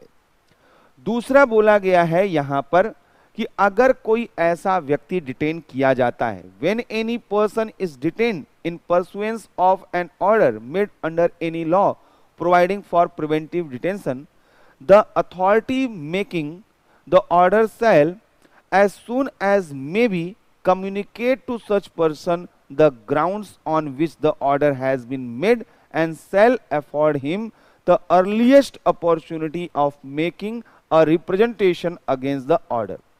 तो यहां पर यह बोला गया है कि एक तो 3 महीने से अधिक नहीं होगा, अगर उससे अधिक आपको डिटेन करना है तो एडवाइजरी बोर्ड का एडवाइस लेना होगा, और दूसरा कि जो जिसको डिटेन किया जाएगा तो अथॉरिटी के लिए यह जरूरी होगा कि वह उसे सच जो ग्राउंड्स हैं डिटेंशन के उसको कम्युनिकेट करे, और साथ ही साथ उसे जुडिशरी में जाने का अधिकार भी थे। लेकिन यहीं पर इस चीज को और अच्छे से समझना है कि नथिंग इन क्लॉज 5, ये जो ऊपर हमने देखा है, shall require the authority making any such order as is referred to in that clause to disclose facts which such authority considered to be against the public interest to disclose। यानी आपको निवारक निरोध के कानून के तहत अगर गिरफ्तार किया गया तो आर्टिकल 22 का क्लॉज 5 कहता है आपको बताना पड़ेगा कि क्यों आपको निवारक निरोध में रखा गया है, और आपको न्यायालय जाने का मौका भी दिया जाएगा। लेकिन अगर अथॉरिटी को यह लगता है कि ऐसा करना पब्लिक इंटरेस्ट में, सार्वजनिक हित में सही नहीं है, तो आपको कारण बताया नहीं जाएगा। तो यह आपका कोई फंडामेंटल राइट नहीं रहेगा, यह पब्लिक अथॉरिटी के विल पर होगा कि वो कारण बताए या ना बताए। किसके? जो प्रिवेंटिव डिटेंशन लॉ के तहत वहां पर क्या है, वो बंद होते हैं। क्लियर है? तो ये चीज यहां पर हमको समझना था। तो निवारक निरोध से संरक्षण में पहली चीज क्या है कि मैक्स टू मैक्स 3 माह, 3 मंथ तक जो है, अधिकतम 3 माह तक निरोधी हो सकती। डिटेंशन कितने दिनों तक हो सकता है? अधिकतम 3 माह तक हो सकता है। और इससे अगर अधिक करना है, अवधि को बढ़ाने के लिए अगर करना है, अगर एक्सटेंड करना है पीरियड को, तो अवधि को बढ़ाने के लिए एक एडवाइजरी बोर्ड का रिकमेंडेशन जरूरी होगा, सलाहकारी बोर्ड की अनुशंसा। ये सलाहकारी बोर्ड होगा कौन? इस सलाहकारी बोर्ड में उच्च न्यायालय के, हाई कोर्ट के न्यायाधीश होंगे, न्यायालय के पूर्व न्यायाधीश, वर्तमान न्यायाधीश या योग्यता रखने वाले न्यायाधीश होंगे, जिनमें क्वालिफाइड वहां पर होंगे। तो ऐसे लोगों को रखा जाएगा। दूसरा, प्रिवेंटिव डिटेंशन, निवारक निरोध जो ऑर्डर है, आदेश के आधार की सूचना, उसके ग्राउंड्स की सूचना जो निरुद्ध व्यक्ति है उसको दी जानी चाहिए, और अपील करने का अधिकार भी होना चाहिए कि वह जो है अपने को ऊपर लेकर जाए। लेकिन अगर अथॉरिटी को लगता है, लेकिन लोकहित में, पब्लिक इंटरेस्ट में कारण बताना अनिवार्य नहीं, ग्राउंड्स बताना, आधार बताना अनिवार्य नहीं है। ठीक है, अनिवार्य नहीं। ये हो गया हमारा आर्टिकल 19 टू 22 और प्रीलिम्स के पॉइंट ऑफ व्यू से। अब इसको हम लोग थोड़ा सा डिबेट के नजरिए से देखते हैं, मेंस के नजरिए से देखते हैं कि अगर मेंस से यहां से क्वेश्चन आएंगे तो कैसे कैसे क्वेश्चन आएंगे, क्या क्या वहां पर देखना है। क्लियर है? तो एक एक करके यहां पर जो बड़े डिबेट हैं, मेजर डिबेट हैं, उनकी तरफ चलते हैं कि क्या क्या यहां से डिबेट बन सकते हैं। पहला जो डिबेट यहां पर चल रहा है, अगर आपसे पूछा जाए कि what is importance of freedom of speech and expression, वाक और अभिव्यक्ति की स्वतंत्रता का महत्व क्या है, या फिर क्यों वाक और अभिव्यक्ति की स्वतंत्रता इतनी महत्वपूर्ण है, और recently freedom of speech and expression के सामने आने वाले चैलेंजेस को आप लोग वहां पर बताइए। तो पहला जो मेंस का डिबेट यहां पर बन रहा है, हम पहले यहां पर significance of freedom of speech and expression, right to freedom of speech and expression की हम बात करेंगे यहां पर। तो पहली चीज यहां पर जो है, दो चीजें हम लोग देखने जा रहे हैं। एक तो freedom of speech and expression, वाक और अभिव्यक्ति की स्वतंत्रता जो है हम लोग पहले देखेंगे। Freedom of speech and expression, वाक और अभिव्यक्ति की स्वतंत्रता जो है, उसका सिग्निफिकेंस क्या है, महत्व क्या है, क्यों जरूरी है, इस पर हम ऑलरेडी बात कर चुके हैं। और जो चैलेंजेस हैं, हम इन पर जो है यहां पर बात करेंगे। दो चीजों पे हम लोगों को बात करनी है। अगर हम महत्व की बात करेंगे यहां पर, तो कैसे, क्या यहां पर देखेंगे, किस रूप में देखेंगे।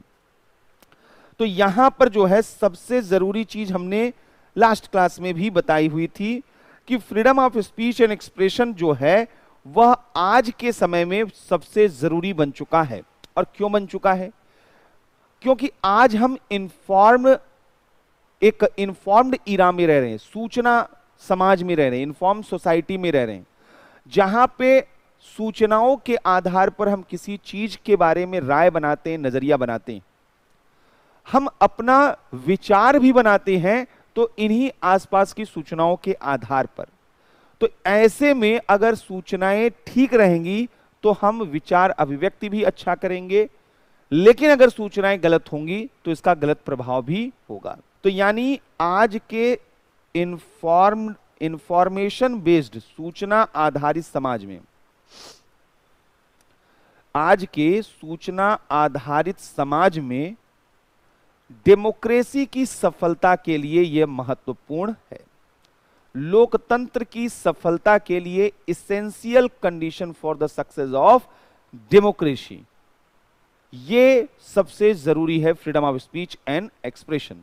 तो सूचना आधारित समाज में लोकतंत्र की सफलता के लिए आधारभूत शर्त है, आधारभूत शर्त है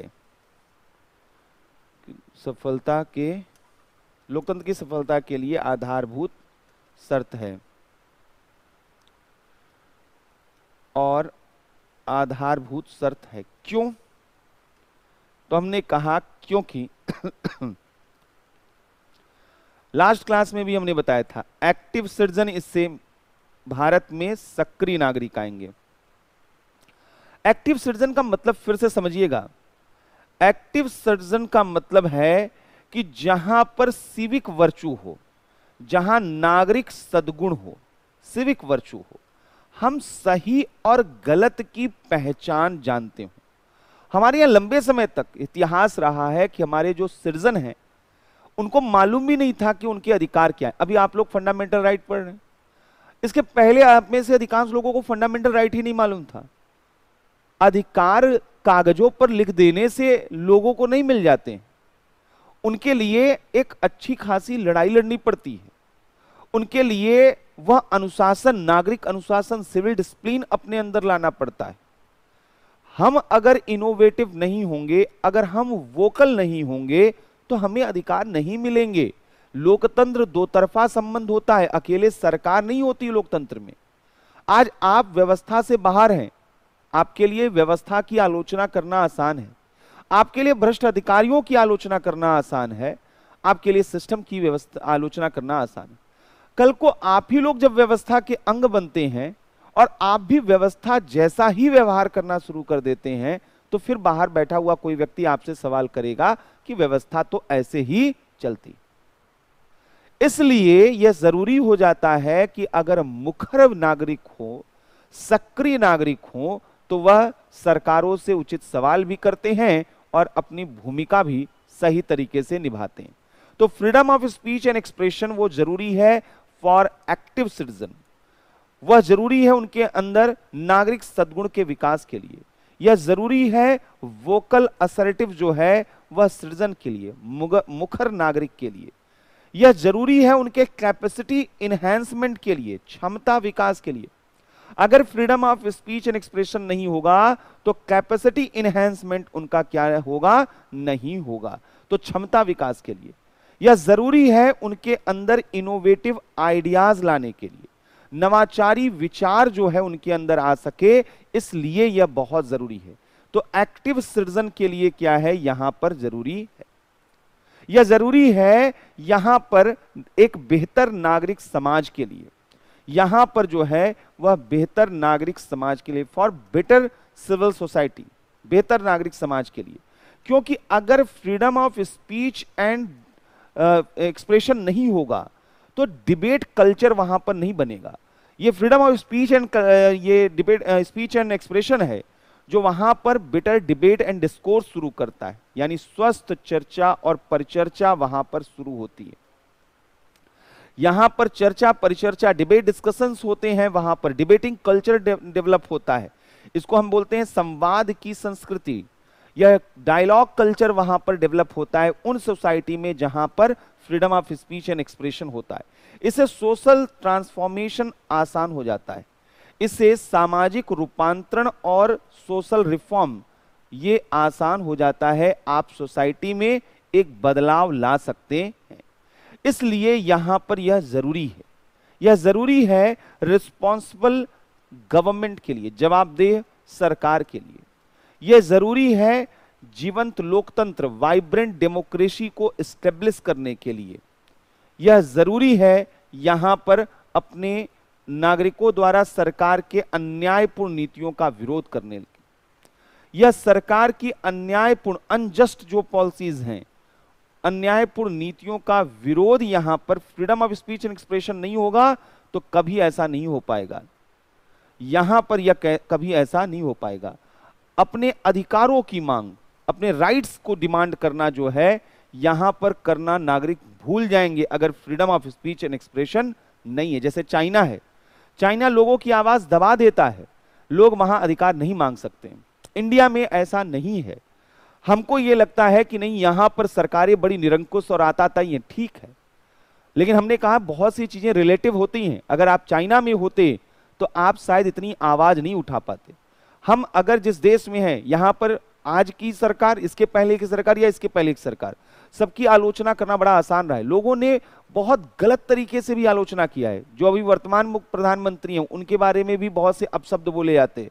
मनमोहन सिंह जी जब तक प्रधानमंत्री थे उनके बारे में भी अपशब्द बोले जाते थे, उसके पहले भी बोले जाते थे। और अगर यह कोई और देश रहा होता, चाइना जैसा देश रहा होता और इस तरीके की हिमाकत कोई करता, तो फिर उसका सोशल मीडिया अकाउंट चल नहीं पाता, क्योंकि उसके हाथ ही नहीं चल पाते। यहां पर यह समझना होगा कि इंडिया के रेफरेंस में ये सारी चीजें यहां पर जरूरी हैं। तो हमने कहा क्यों freedom of speech and expression जरूरी है, लेकिन आज चैलेंजेस यहां पर बहुत ज्यादा है। फ्रीडम ऑफ स्पीच जो है, freedom of speech and expression के सामने चैलेंजेस जो हैं वह बहुत ज्यादा, चुनौतियां बहुत ज्यादा देखने को मिल रही हैं। और चुनौतियां क्या देखने को मिल रही हैं? पहला जो सबसे इंपॉर्टेंट यहां चैलेंज देखने को मिल रहा है कि आज के जो इन्फॉर्म्ड इरा में हम रह रहे हैं, यहां पर सूचनाएं, इंफॉर्मेशन आपके आइडिया को शेप दे रही हैं। यह वो दौर चल रहा है जहां पर व्हाट्सएप यूनिवर्सिटी, फेसबुक कॉलेज या इंस्टाग्राम स्कूल के जरिए आप लोगों को अपने एजेंडे के हिसाब से आपके आइडियाज को मोल्ड करने और शेप करने की कोशिशें और साजिशें होती हैं। बेहद आसान होता है अपनी इमेज को एस्टेब्लिश करना, आपकी सोच को बदलना, आपको हिंदू से कट्टर हिंदू बनाना और मुस्लिम से कट्टर मुस्लिम बनाना, आपको जातिवादी बनाना, आपको सरकार विरोधी बनाना, आपको निराशावादी बनाना, आपके अंदर सुसाइडिकल टेंडेंसीज इवॉल्व करना, यह बहुत आसान हो चुका है आज के सूचना आधारित समाज में, जहां फेक न्यूज के आधार पर, गलत सूचनाओं के आधार पर आपके भावनाओं को उत्तेजित किया जाता है और इसके जरिए आपके अंदर एक समूह दूसरे समूह, दूसरा तीसरे समूह से संदेह, घृणा वहां पर करने लगता है।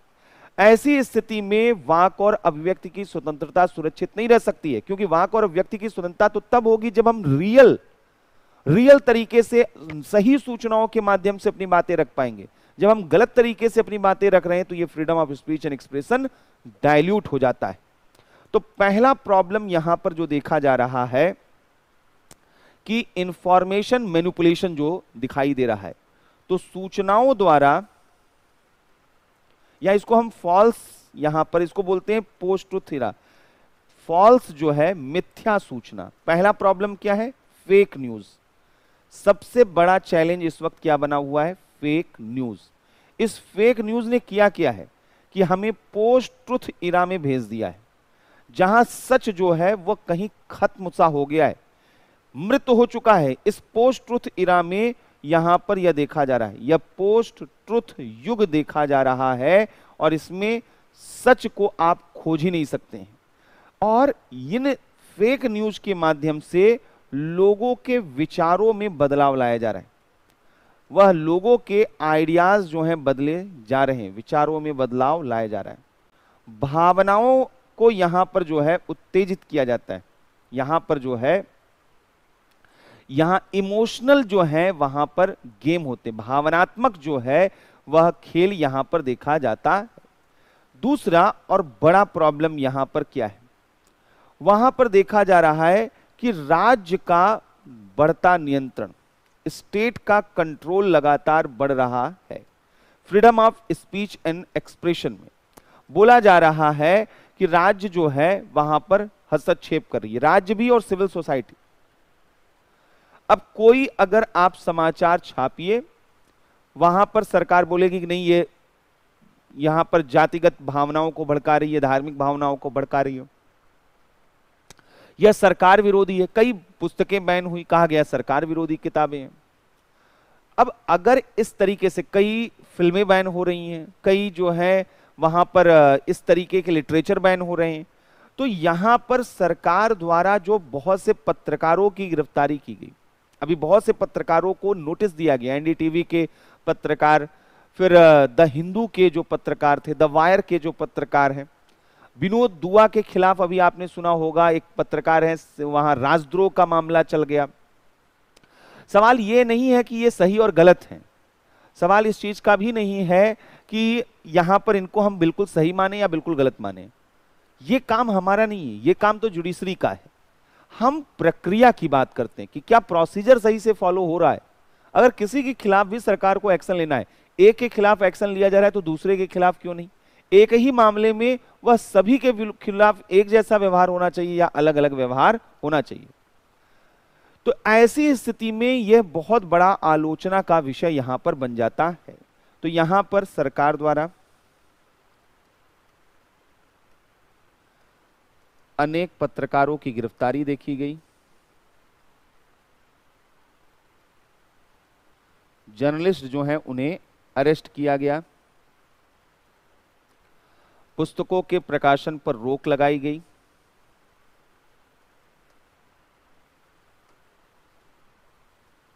फिल्मों पर प्रतिबंध लगाया गया।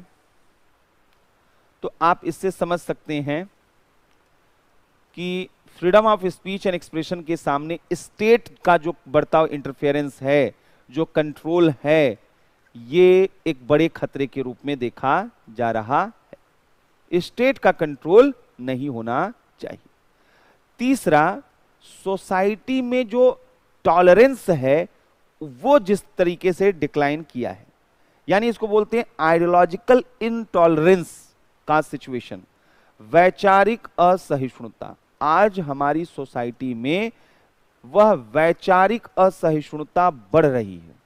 आइडियोलॉजिकल जो है टॉलरेंस अब खत्म हो रहा है। मतलब अभी अगर मैं कुछ भी ऐसी चीज बोल दूं जो आपके सेंटिमेंट के अगेंस्ट हो, फिर देखिए मेरा आप चरित्र चित्रण कैसा करना शुरू कर देते हैं। मैं आऊं और मैं बोलूं कि देखिए आरक्षण बिल्कुल नितांत गलत चीज है, आरक्षण को तत्काल खत्म करना चाहिए, आरक्षण से लाभान्वित होने वाले विद्यार्थी, अधिकारी, वह अपने जीवन में कुछ करने लायक नहीं होते। एक स्टैंड मैं ये लूं, या फिर मैं दूसरे ही पल ये बोलूं आपसे कि आरक्षण बहुत जरूरी है और यहां पर आरक्षण हमेशा बना रहना चाहिए और अन्य जाति जो पिछड़ी जातियां हैं उनको आरक्षण की मात्रा और बढ़ा देनी चाहिए। तो ऐसी स्थिति में जो है यहां पर वो बोल देना चाहिए। तो आरक्षण जो है इस संदर्भ में यहां पर कोई भी मैं स्टैंड लूं तो क्या यह स्टैंड जो है वो जस्टिफाइड होगा? क्या इसको जस्टिफाइड ठहराया जा सकता है? अब यहां पर रीजन क्या है? तो मैंने कहा कि यहां पर जो है ये मेरी सोच हो सकती है कि आरक्षण सही या गलत है। हिंदू मुस्लिम के मुद्दे पर मैं कोई स्टैंड ले सकता हूं, बीजेपी और कांग्रेस, सपा और बसपा के मुद्दे पर स्टैंड, मैं कहूं कि बीजेपी बहुत अच्छी है, मोदी जी बहुत अच्छा काम कर रहे हैं, योगी जी बहुत अच्छा काम कर रहे हैं। आप में से बहुत से लोग होंगे जो लोग मोदी जी योगी जी के विरोध में भी होंगे, तो उनके लिए मैं विरोधी बन जाऊंगा। लेकिन वो लोग जो मोदी जी और योगी जी के बहुत समर्थक हैं उनके लिए मैं बहुत अच्छा बन जाऊंगा। ये वैचारिक असहिष्णुता है। हम किस चीज का समर्थन करते या किस चीज का समर्थन नहीं करते, इस आधार पर क्या मेरी छवि बननी चाहिए। अगर मैं किसी संगठन, संस्था या जो है समुदाय से जुड़ा हुआ हूं, क्या इस आधार पर मेरे लिए छवि बननी चाहिए या मेरे अपने व्यक्तिगत विचारों के आधार पर, मेरे व्यक्तिगत कार्यों के आधार पर, मैं सार्वजनिक जीवन में जो अपनी भूमिका निभा रहा हूं उस आधार पर मेरा मूल्यांकन होना चाहिए। वैचारिक असहिष्णुता खतरनाक है। कोई बोल दे कि मैं दक्षिणपंथी हूं और कोई बोलते वामपंथी। क्या ये दोनों विचारधाराएं गलत हैं? ये गलत दृष्टिकोण हमारा है। दक्षिणपंथ भी कुछ हद तक सही है और वामपंथ भी कुछ हद तक सही है, और कोई भी व्यक्ति होगा न पूरी तरीके से दक्षिणपंथी हो सकता है और न पूरी तरीके से वामपंथी। कोई व्यक्ति न पूरी तरह पूंजीवादी होता है न समाजवादी। झुकाव किसी एक की तरफ ज्यादा होता है, बस इतना सा फर्क है। अब आपने बस बोल दिया कि हम पूंजीवादी हैं तो अब बाकी लोग आपकी आलोचना कर दें, यह वैचारिक असहिष्णुता है। तो यहां पर हमें एक दूसरे की आलोचना से डरना नहीं है, लेकिन एक दूसरे की घृणा हेट्रेड की जो भावना यहां पर आ जाती है उसे ही हम असहिष्णुता के रूप में देखते हैं। अब ऐसा आज के समय में बहुत देखा जाता है, तो हमने कहा इससे दिक्कत क्या है, इससे होता क्या है, जो सबसे बड़ी चीज है, हेट स्पीचेस बढ़ रही हैं, घृणास्पद वाक, हेट स्पीच इसको बोलते हैं। हेट स्पीच लगातार यहां पर बढ़ रहा है। और हेट स्पीच का मतलब क्या है, मतलब कि अब इतने अंदर घृणा हो चुकी है, हम धार्मिक आधार पर टारगेट कर रहे हैं, हम कास्ट बेसिस पर टारगेट कर रहे हैं, कम्युनिटी बेसिस पर टारगेट कर रहे हैं, हम लक्षित तरीके से यहां पर धार्मिक रूप में, जातिगत रूप में, क्षेत्रीय रूप में हम भावनाओं को भड़काने का काम कर रहे हैं। धार्मिक जातिगत क्षेत्रीय भावनाओं को उत्तेजित करना, एक्साइटेड करना, ये चीजें यहां पर देखी जाती हैं। उत्तेजित करना, ये चीजें यहां पर देखी जाती हैं। तो ये क्या है, आप ये हेट स्पीचेस लगातार, आज आप सोशल मीडिया में जाइए तो सोशल मीडिया में वर्बल वायलेंस चल रहा है, गंदे से गंदे टर्म व शब्द इस्तेमाल वहां पर किए जा रहे हैं, एक दूसरे को गालियां दी जा रही। मैंने कोई एक पोस्ट किया, आपने कोई एक पोस्ट किया, कोई सामने वाले को पसंद नहीं है, ठीक है आप जाओ, पसंद नहीं है तो पसंद मत करिए आप, लेकिन आप उस पर जाइए और वहां पर कोई गाली लिख कर आइए। तो ये चीज जो है, यह आपके वैचारिक असहिष्णुता को, यानी आप एक अलग तरीके के विचार को नहीं एक्सेप्ट कर पा रहे हैं, इस चीज को दिखाता है। और यह गलत ट्रेंड है, या इससे लोग डरते हैं। ऐसे बहुत से लोगों को मैं व्यक्तिगत रूप से जानता हूं जो अपनी बातों को लेकर, जैसे हम लोग तो शिक्षक हैं और शिक्षक के रूप में न चाहते हुए भी हम किसी आइडियोलॉजी की तरफ इंक्लाइन नहीं हो सकते, हमें दोनों पक्ष देखने हैं, क्या सही और क्या गलत है। इसलिए अमूमन हमारे जो विचार होंगे वह समाज में अन्य लोगों की तुलना में ज्यादा संतुलित होंगे, लेकिन इसके भी अपने घाटे हैं। बहुत से ऐसे लोग होते हैं जो आइडियोलॉजी को लेकर बड़े ऑनेस्ट होते हैं, उन्होंने एक मुद्दा, यानी उन्होंने गरीब और गरीबों का मुद्दा उठाया, तो बस अब इस मुद्दे पर वो काम कर रहे हैं। जो जहां भी उन्हें लग रहा है व्यवस्था को टारगेट करना, सरकार को टारगेट करना, वो करते हैं। उन्हें यह फर्क नहीं पड़ता है कि व्यवस्था या सरकार उनके साथ क्या कर रही है। तो ऐसी स्थिति में ऐसे लोग जो एक निश्चित विचारधारा के साथ आगे बढ़ते हैं, मिक्स आइडियोलॉजी के साथ नहीं, एक सर्टेन आइडियोलॉजी के साथ आगे बढ़ते हैं, कई बार उन्हें बहुत से अपशब्दों का इस्तेमाल उनके खिलाफ किया जाता है, अब्यूजिव वर्ड का इस्तेमाल किया जाता है, उन्हें हरेस करने की कोशिश किया जाता है, यह वर्बल वायलेंस होता है।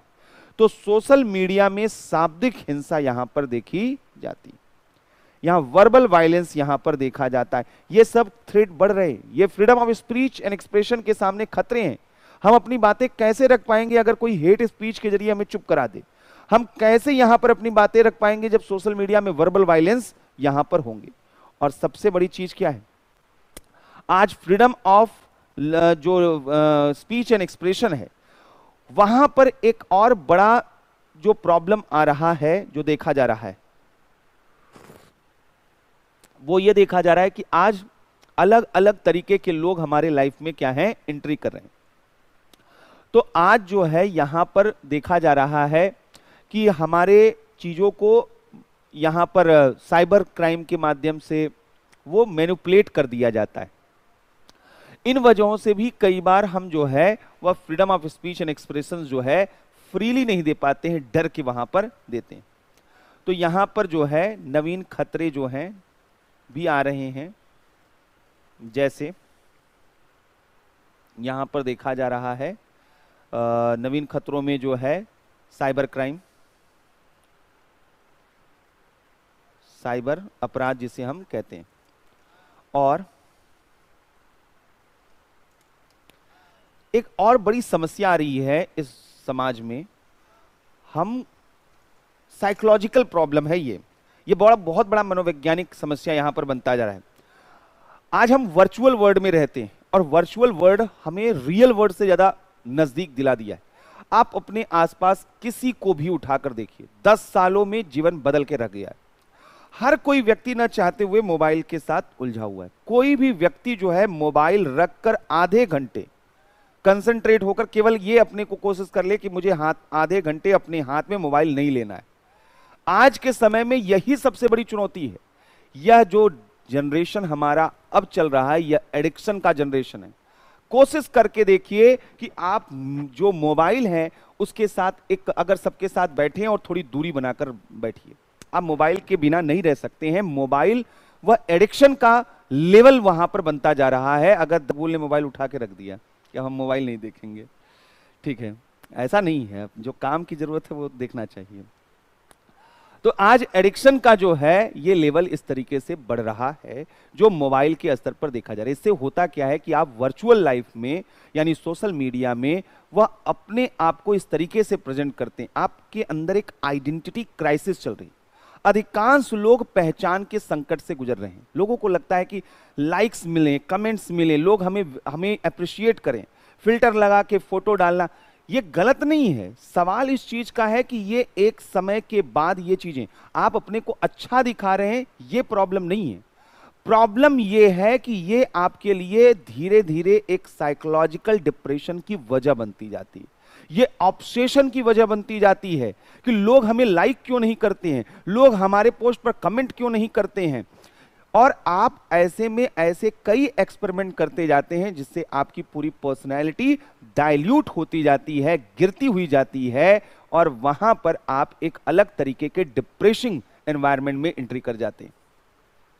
तो समझने की बात यह है कि आभासी जीवन के खतरे यानी वर्चुअल लाइफ के खतरे जो हैं वो हमारे सामने बढ़ रहे हैं। आज ऐसे मामले लगातार बढ़ रहे हैं जहां पर ऑनलाइन फ्रेंडशिप होती है और ऑनलाइन फ्रेंडशिप के बाद जो है शादी के लिए लोग जाते हैं और वहां पर चूंकि लड़के के बारे में कोई ज्यादा जानकारी नहीं होती है, कोई ऑथेंटिक इंफॉर्मेशन नहीं होता है और लड़का आसानी से भाग जाता है। ऐसे कई केसेस सुनने में आते हैं और ऐसी स्थिति में यह बड़ा अनफॉर्चुनेट अभी भी हमारी सोसाइटी के लिए है कि जो लड़की है उसके साथ यह बड़ा चैलेंज यहां पर रहता है। और ऐसे एक दो मामले नहीं है, ये लगातार आप किसी थाने में जाइए वहां पर अच्छे खासे ऐसे मामले आ रहे हैं जो ऑनलाइन रिलेशन से रिलेटेड मामले। यहां पर देखा जाता है रेडिकलाइजेशन। आज जो है यही जो आभासी जीवन है यहां पर टेररिस्ट ऑर्गेनाइजेशन एक्टिव हुए हैं। ये हमें ट्रेन कर रहे हैं, हमारे अंदर हमें कट्टर बनाने की कोशिश कर रहे हैं, हमें फंडामेंटलिस्ट बनाने की कोशिश कर रहे हैं। तो वर्चुअल लाइफ के खतरे लगातार बढ़ रहे हैं, साइबर क्राइम के खतरे लगातार बढ़ रहे हैं। ये आज के वाक और व्यक्ति की स्वतंत्रता के सामने नए खतरे के रूप में है। अब आइए दूसरा जो एक और महत्वपूर्ण प्रश्न है उसकी तरफ चलते हैं। अभी हमने यहां पर freedom of speech and expression को देखा और सामने जो चैलेंजेस हैं उनको देखा। अब हमें देखना है रोल ऑफ मीडिया, यानी मीडिया की भूमिका देखनी है और ये देखना है कि मीडिया के सामने क्या चैलेंजेस आ रहे हैं। तो रोल ऑफ मीडिया यानी मीडिया की भूमिका क्या है, पहले हम इस पर बात करेंगे। मीडिया की भूमिका क्या है और फिर जो है इसके ऊपर चैलेंजेस क्या आ रहे हैं ये हम एक एक करके देखेंगे। पहला जो सबसे इंपॉर्टेंट चीज है, मीडिया की भूमिका क्या। आजादी के समय से ही, आजादी के पहले से यानी राष्ट्रीय आंदोलन के दौरान अगर राष्ट्रीय चेतना का विकास प्रभावी रूप में कोई कर पाया तो वह मीडिया थी। हमारे यहां पत्र पत्रिकाओं का यह सिलसिला राष्ट्रीय आंदोलन के दौरान तय शुरू हो चुका था। कुछ बड़े स्तर पर पत्र पत्रिकाएं चलती थी, कुछ स्थानीय स्तर पर चलती थी, लेकिन एक अलग तरीके का जज्बात, एक अलग तरीके का उत्साह हुआ करता था। लोगों को यह हमेशा लगता रहा है, जो बुद्धिजीवी रचनात्मक व्यक्ति रहे, समाज में कई लोगों की अलग अलग भूमिकाएं होती हैं। कई बार हम एक तरीके की भूमिका को बढ़ा चढ़ाकर रख देते हैं। मतलब कुछ लोग ऐसे होते हैं समाज में जो निचले स्तर पर गरीबी निवारण के लिए काम करते हैं, कुछ लोग स्वास्थ्य के क्षेत्र में काम कर रहे हैं, कुछ लोग शिक्षा के क्षेत्र में काम कर रहे हैं। अलग अलग क्षेत्रों में अलग अलग लोग अपनी अलग अलग भूमिका का निर्वहन करते हैं। कोई क्रिकेटर है, कोई बॉलीवुड में है, कोई पॉलिटिशियन है। एक बड़ी भूमिका रही है उन लोगों की जिन्हें हम साहित्यकार के रूप में देखते रहे हैं, जिन्हें हम बौद्धिक दार्शनिक रूप में देखते रहे हैं, जिनका काम वैचारिकी में बदलाव लाना रहा है। आपके आइडियाज वो कैसे चेंज हो, और ये बहुत जरूरी है किसी भी सोसाइटी के लिए किसी भी सोसाइटी में पब्लिक ओपिनियन सबसे अधिक मायने रखता है, वहां के लोगों की सोच कैसी है। आज आपको अगर मैं बताऊं तो आप चौंकेंगे कि भारत में एडीआर की रिपोर्ट यह कहती है कि आपराधिक पृष्ठभूमि के कैंडिडेट को जनता स्वयं चुनती है। यानी कई बार हमको लगता है कि संसद में आपराधिक पृष्ठभूमि वाले लोग इतने बैठे हुए हैं, यानी वो लोग गलत तरीके से चुनाव जीतते होंगे। नहीं, जनता ऐसे अपराधियों में, ऐसे बाहुबलियों में वह गौरव महसूस करती है कि हमारा नेता बाहुबली है। वो अपने को प्राइड फील करती है। इस एक चीज से आप समझ सकते हैं कि पब्लिक ओपिनियन हमारे यहां कैसा है। जो हमारा जनमत है वह जनमत बड़े संकीर्ण रूपों में निर्धारित कर दिया जाता है, और इसे बदलने का जो काम कर दे वह देश के लिए एक बड़ा कंट्रीब्यूशन करता है। तो यहां पर यह काम पत्र पत्रिकाओं के माध्यम से आजादी के पहले लगातार होते रहे हैं, और राष्ट्रीयता की भावना, तब तो लोग और ज्यादा बटे हुए थे, अंग्रेजों से लड़ने के इच्छुक नहीं थे। लोगों को लगता था कि बस अपना जीवन चलता रहे। मुगल पहले थे, अब अंग्रेज आ गए, शासन बदल गए, जिंदगी तो अपनी वही है, हमें क्या लेना देना यहां पर। लेकिन इन पत्र पत्रिकाओं के माध्यम से उनके अंदर उन भावनाओं का विकास किया गया जिससे उनके अंदर एकता आई, और वह राष्ट्रीय आंदोलन में हमारे यहां दिखाई दिया। तो जनमत के निर्माण में इनकी भूमिका सबसे पहले होती है, यानी पब्लिक ओपिनियन। यह नागरिक जनमत का निर्धारण करते हैं।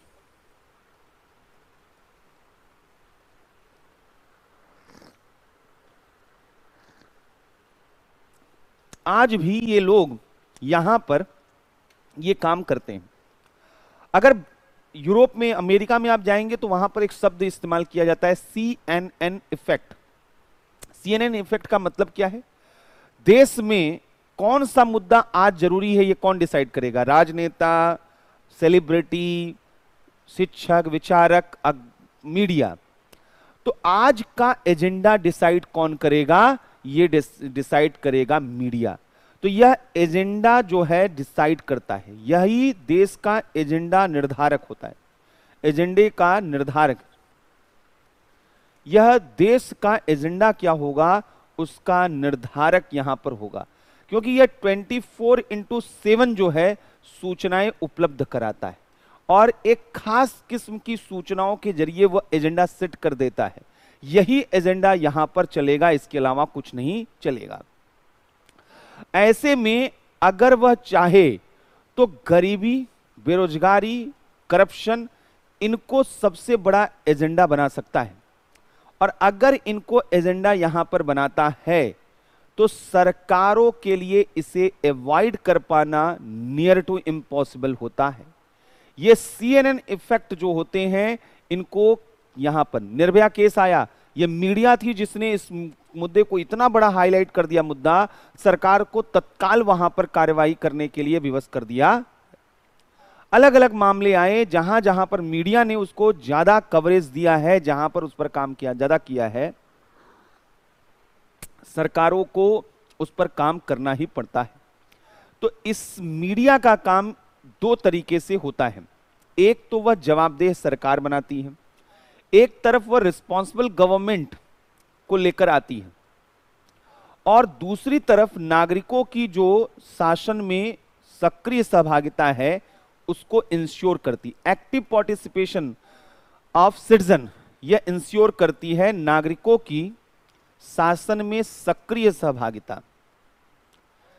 नागरिकों की शासन में सक्रिय सहभागिता, एक्टिव पार्टिसिपेशन ऑफ सिटीजन जो है, इसको इंश्योर यहां पर इसके द्वारा किया जाता।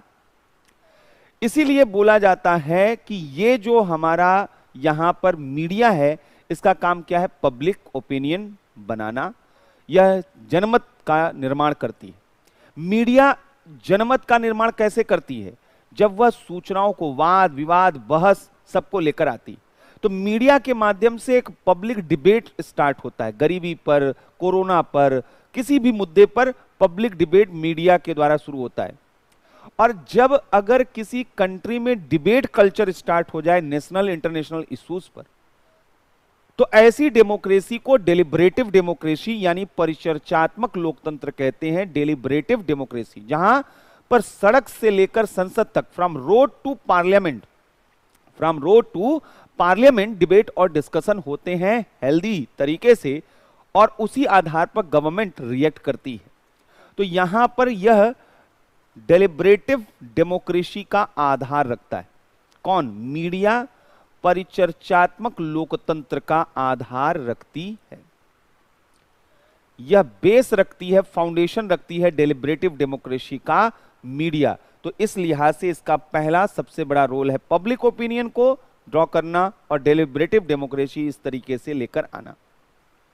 दूसरा जो सबसे महत्वपूर्ण चीज है कि जो हमारी मीडिया है वह एक सिविल फोरम के रूप में दिखाई देती है। सिविल फोरम या नागरिक मंच। सिविल फोरम का मतलब क्या है? असल में इसका जो सबसे इंपॉर्टेंट काम है, मीडिया वन वे प्रोसेस नहीं है, एक तरफा काम नहीं करती है। मीडिया क्या करती है? नागरिकों को इकट्ठा करती है, उसको मंच देती है।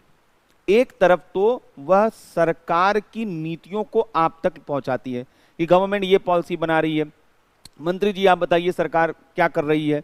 तो सरकार की नीतियों और योजनाओं, जो गवर्नमेंट की पॉलिसीज और स्कीम्स हैं, उनको जो है योजनाओं के संबंध में नागरिकों को सूचित करती है, के संबंध में नागरिकों को सूचना दी जाती है।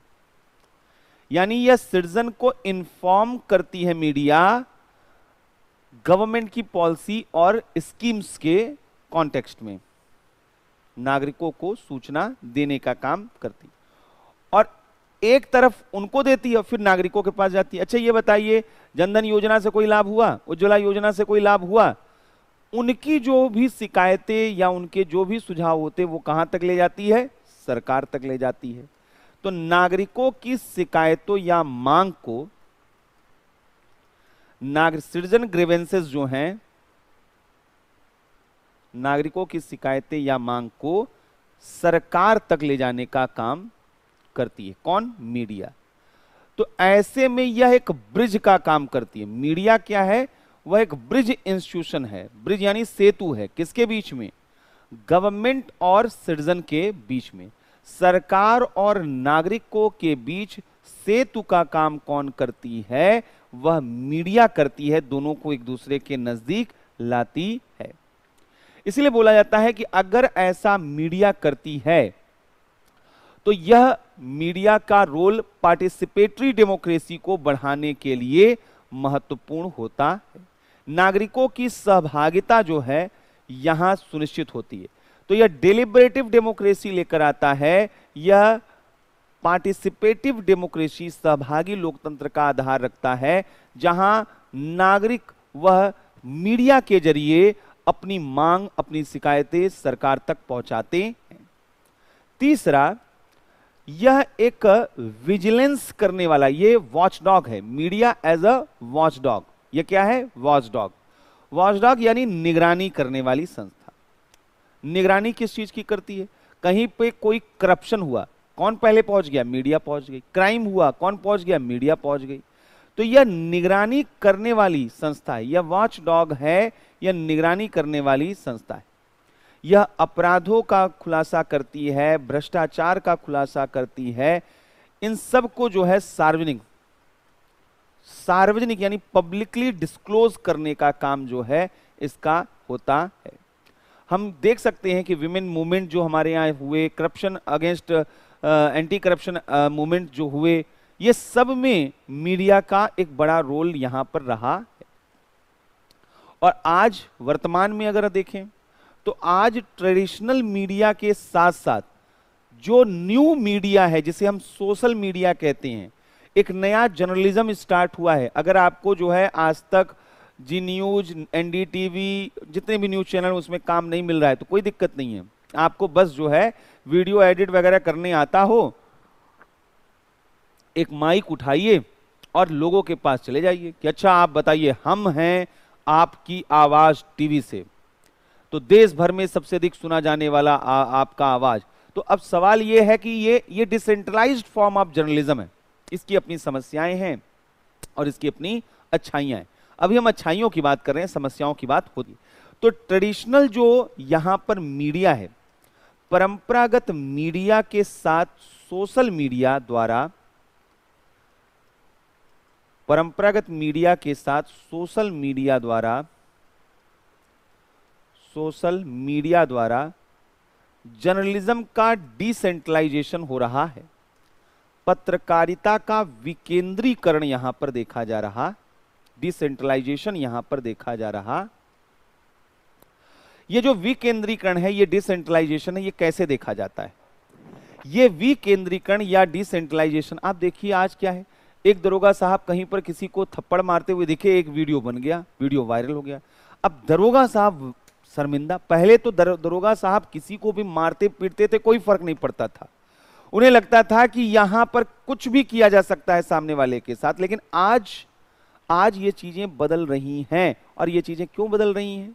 ये चीजें इसलिए बदल रही हैं क्योंकि आज के समय में जो यह नया मीडिया है यानी सोशल मीडिया, ये बहुत नजदीक से ये यहां पर निगरानी कर रहा है इस तरीके के मामलों पर।